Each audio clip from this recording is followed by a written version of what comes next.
Welcome to the NBA Triple Double Show, powered by SportsMemo. I'm your host, Ronald Cabang, also known as UCapper on Twitter, and you can catch me over now at wagertalk.com. Just got joined over there in the past couple of days, so you can find me at wagertalk.com instead of sportsmemo.com. But my guy, Moneyline Matt, he will be with me today to talk about the lone NBA playoff game today. He's over at sportsmemo.com. We also will sneak peek at tomorrow's game as well. Before we get into those games, though, I do want to talk about what we got going on over at sportsmemo.com and wagertalk.com. We got the free live odds pages on both sites, the deals pages. Cappers provide free picks and analysis on a daily basis, along with their daily packages that they do have up for sale. Also, please make sure you hit the like and subscribe button before you go. You could do that here on YouTube so you don't miss any alerts or anything like that. With that said, let's get Matt up here with me.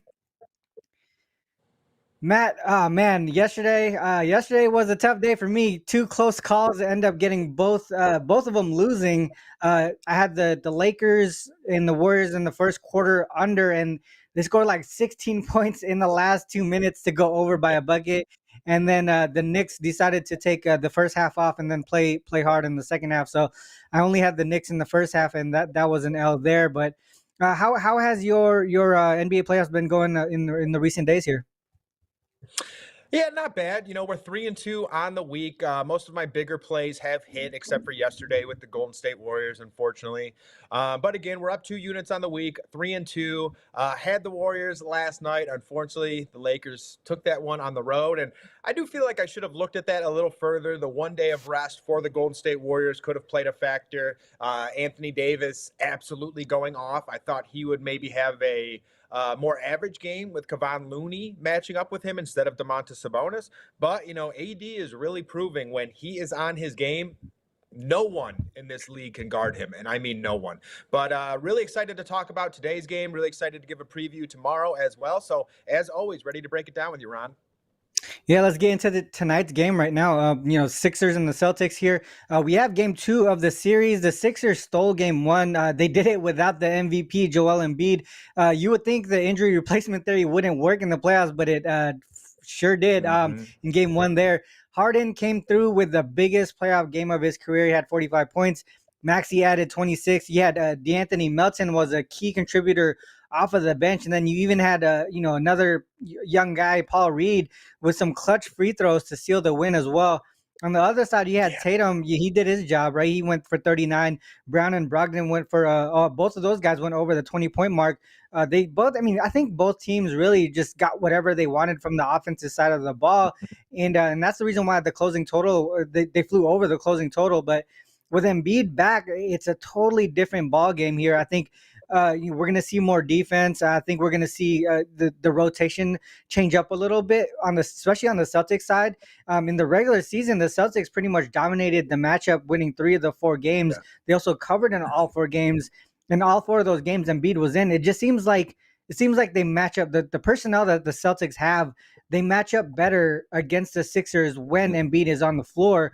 What are your thoughts on this game, Matt? Do you see anything from a betting perspective here? Yeah, I'm 100% with you here, Ron. I think the Celtics team does match up very well against Joel Embiid. The Celtics are one of those teams that is very, very good at taking away your number one option. You look at what they've done with Giannis Antetokounmpo in the past, Joel Embiid as well. They're one of the top teams at limiting Embiid. And with Embiid in the game, I do see this being a different style matchup, a different pace matchup, things of that nature. Because in game one, we kind of called that one out pretty well, Ron, other than the fact that the 76ers won outright. We talked about the team total there and how the 76ers were going to go over. We talked about the total in general. We talked about Tyrese Maxey. So we really did kind of hit that one on the button. Now, this game, on the other hand, because Joel Embiid is most likely going to play, and those who don't know, supposedly after Joel Embiid won the MVP award, he looked at his team and said, "I'm back." So supposedly he's going to play. They always need that little storyline to go with everything. But again, that changes everything. I think the pace of this game is going to slow tremendously. So if I were to go anywhere, I think this one I actually might go 76ers team total under. And for me, I would be Hmm. looking at the Boston Celtics here. I hate how big these lines are, but me and you have talked about this in the past, Ron, and this will not be an official play for me. This is going to be a game where I'm probably looking more so at totals and props, if I'm being honest. Just because we've talked about this in the past, Ron, and when a key player gets added back into that lineup after missing a couple games, it usually takes a game to get back. And now, after winning game one, this 76ers team, I don't believe, is going to be in any hurry, or there's not going to be the urgency of the Boston Celtics. The Celtics are down 0-1 at home. You're going to have that urgency. Your back is against the wall. And you got two players in Jason Tatum and Jaylen Brown who I fully expect to be incredibly aggressive, go out, get this done. I am with the Celtics here within 7.5. I'm really not too sure there. It's just not somewhere I'm going to look today. My best bet is obviously from this game. I have a player prop here. We'll wait to get into that one. But for me, if I were to go anywhere, it would be with Boston here. And I would actually think I'd be looking at the 76ers team total under. I think this pace is going to really slow down. James Harden, Tyrese Maxey are two guys who at times are a little inconsistent. They have highs and lows, especially with James Harden. So for me, I would look at that team total under, and I would potentially back the Celtics. Yeah, I think I mean for the most part I agree with both of your looks there. The Sixers team total under, also look towards the Celtics there.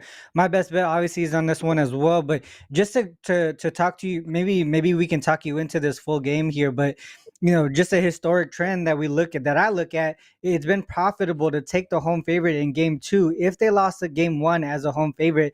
And that's like throughout, I use SDQL a lot, and in throughout that Mm-hmm. database, it's been profitable since I think it's 2003. But if we look at it in more recent years, say 2018, it's 18-4 straight up, 17-5 against the spread. That same situation that the Celtics are in today. The Knicks were in that same situation yesterday. They didn't cover that closing line, but there were some some minus 5.5s available for a period of time initially before Butler was officially ruled out. So there was situations where they did cover that line.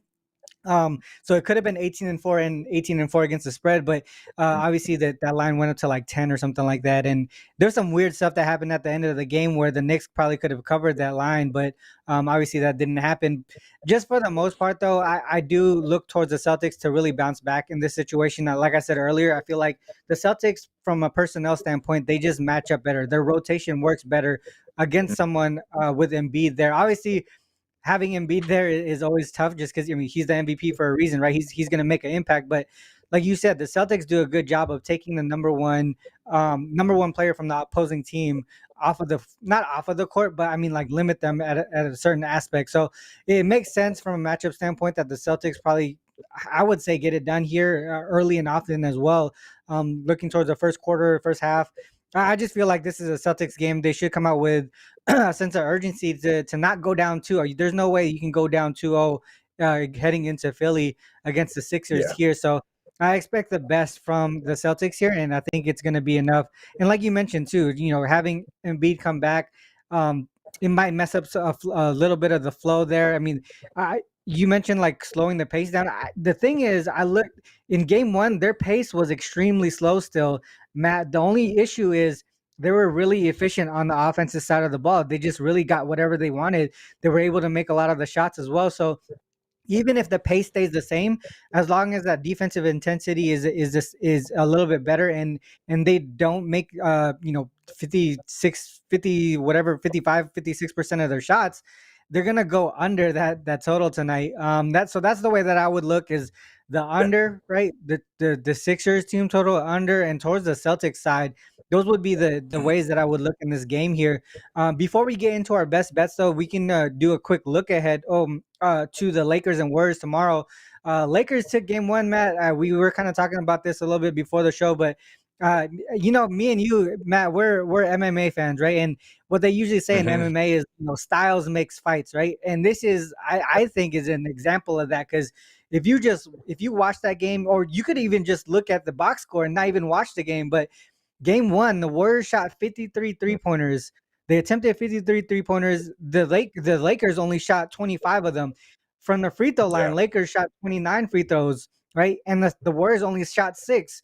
Lakers in the paint, 54 points in the paint. Warriors only 28. It's a clash of Yeah. styles here. Obviously, the Lakers took game one. It could have been because the rest advantage or whatever it might be, but I talked about earlier in that the first game that we talked about, that long-term trend where it's been profitable to take the home favorite in game two if they lost game one as a home favorite.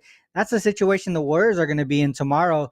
I can only look in that direction, and I would actually go back to what I played yesterday as well. I talk about that first quarter under. um First quarter unders throughout the playoffs. Lakers first quarter defensive rating was 92 and a half before game one of the series. And the Warriors, they weren't too far behind at 99 and a half defensive rating. The reason why that's impressive, though, is because they did it against the number one offensive rated team in the regular season, the Kings there. So I feel like these defenses were I would say they were going to be going under until the last 2 minutes just kind of went crazy. But I would probably go back to that bet again, Matt, with that first quarter under. If you look at how the Lakers have started in road games after the All-Star break with their new roster, their lowest scoring quarter on average was the first quarter, averaging around 27 and a half. And then the Warriors on the other side, we talk about how great they are at home, right? And after the All-Star break for them, they also started slow in the first quarter and then kind of take off after that. Their lowest scoring quarter in at home after the All-Star break was the first quarter as well, 27.8 points per game. So I can only go back to that bet and just take that first quarter under once again. What are your thoughts on this Lakers and Warriors game? I know you typically like to do prop bets as well with the Lakers or with the Warriors type, their fast paced game and all that stuff. But one guy Yep. that I wanted to ask you about was Looney.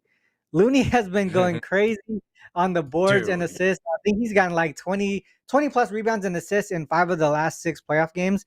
And then I also noticed that in 4 of those games, he had 20 plus rebounds. From a prop perspective, he seems like a guy that we can trust on here, especially with, needing someone to stay with AD, right? What are your thoughts on Mhm. this game and thoughts on some player props as well? Yeah, I'll be honest. In game one, I completely misread this. I thought it was going to be a slower style game, kind of like you, or slower style in terms of the Warriors and the Lakers, I should say. And it was kind of a game that had fireworks early on. They came out swinging. The Lakers definitely did. And I personally thought, here's the thing. With Anthony Davis, when he is on, I truly don't believe there is anyone in the NBA that can guard him. I think he's the most influential player on the court when he's playing his style basketball throughout anyone in the NBA, just because of how good he is on offense and how good he is on defense. To me, this guy, when he's on, he's the defensive player of the year every single year. He is so influential in that paint. The things that he makes you do, the way that he is able to change the game and make you play his style of basketball, it's unbelievable. And to me, I personally thought, because the Lakers were facing the Memphis Grizzlies, and if you've watched the Memphis Grizzlies, they had injuries to Steven Adams, Brandon Clark. So you're like, okay, Anthony Davis is going to have his way in this series. But you also see how Kevon Looney has been playing for the against the Sacramento Kings, and for me, I thought they would even each other out a little bit more. I thought maybe both of them would struggle to get as many rebounds as they did because they're focused on boxing each other out and keeping them off of the rim. And that wasn't the case whatsoever. Kevon Looney had Hmm. 17 rebounds in the third quarter, and Anthony Davis was playing some of the best basketball I have ever seen him play. And here's my thing. If he continues to play that way in this series, I do not see the Golden State Warriors winning this series. And I hate even saying that because to me, LeBron James, my least favorite player all time since I was like 13, proudly to say. But you got to be honest about what's going on. And for me, this Lakers team still has a ton of value in terms of, I think, a finals future bet. Even if you don't like them, I do think they have a solid chance of making the finals. You can hedge it along the way if you would like, anything along those lines. But getting to game two, I know I'm going on a little bit of a tangent. In game two, I'm with you, Ron. I do expect the Golden State Warriors to bounce back. There are some glaring weaknesses in that box score. Free throws being one of them, like Dennis Schroeder going to the free throw line 10 times, getting 19 points. That's absurd. You cannot let that happen any day of the week, and then when you got the guys like Dennis Schroeder getting 19, you got guys like D'Lo going out and getting 19. It's those role players that you need to try and prevent, because if those role players go off and get 19, LeBron and AD, they're going to put you over the edge, and you're definitely going to end up winning that game because of Anthony Davis's defense on top of that. However, in this spot, we still haven't seen Klay Thompson have one of those games. Steph Curry was a little bit off. I mean, he played solid, but it wasn't like the Steph that we're typically used to seeing. So I think there's going to be some key adjustments from Steve Kerr. Steve Kerr is one of those coaches, as we know, who is very willing to make key adjustments throughout a series. In last series with the Kings, we saw Kevon Looney come more of a distributor, getting his guys off the pick or the picks and things of that nature. So I do expect some definite coaching changes from Steve Kerr. I think Draymond needs to play a little better, a lot better, honestly. I felt like he was tentative. When I saw him in the Kings Mhm. series, if he was at the 3-point line or if he had a little bit of room, he was attacking the rim and he was trying to draw fouls. He was trying to make shots. And to me, they were giving him 6 feet. And if that was the Kings series, he's taking that. And maybe it's because he's buddy with LeBron James these days, but I don't know. We need to see a more aggressive Draymond Green on both sides of the court for the Warriors to get this done. But, this is a veteran basketball team. We have seen the Golden State Warriors go against LeBron James in the past. This is a team that responds incredibly well with their backs against the wall. And, we've talked about this, Ron, that old saying, a series does not start until a home team loses. And, Mhm. game one, the home team already lost. So this series is on. And the Golden State Warriors definitely need to come out and respond here. And, we talked about this with the Celtics and 76ers. When a team wins that game one, you did your job. Your job is to get one on the road, okay? And Yeah. obviously you want to get two. That's just gravy. But if you don't get that, then that's okay. You already did your job. You're going back home. You're trying to sweep at home, and then you're up 3-1. So this is a Warrior spot. I think the Warriors need to come out like their asses on fire. We need to see some Steph Curry. We need to see some Klay Thompson because Wiggins has been very consistent. Looney has been very consistent. It's more so the Klay Thompson and the Jordan Pooles of the world that need to get it going and keep that Mhm. consistency. And I think if they do, they cover this spread no problem. Yeah, I agree with you there. The other thing too, we saw, AD play 43 minutes. We saw LeBron play 40. The other side, on the Yeah. Warriors side, nobody played more than 37, if I'm not mistaken. But so we can see, I mean, like you said, I just feel like the Lakers did their job, right? They stole one on the road there. And they're probably going to come out of this game two a little bit lackluster. And we see the Warriors play with a sense of urgency. So a little bit of a flip flop there. I think the Warriors get it done in game two as well. That makes a lot of sense to me. All right, let's get on to the best bet section, Matt. Go ahead and talk about what your best bet is for today and what you got going on over on sportsmemo.com. Yeah, guys, over on sportsmemo.com, I have one play loaded so far. We got one game. I'm not going to jump all over it, but there are a couple spots that I do like. And, one of the player props that I really am liking tonight and today's best bet, it's actually going to be Derek White over 15.5 points and assists. And this is a number that we've seen Derek White miss 2 games in a row, and we've seen his number come down because of it. The past 2 games, last game, he had 7 points. The last game against the Hawks, he had 4 points. But before that, he was actually one of the more consistent players on the Boston Celtics. He actually hit this number in 6 of his last 7 matchups. And when you take a look at this Philadelphia 76ers team, the way to attack them is generally through that guard position.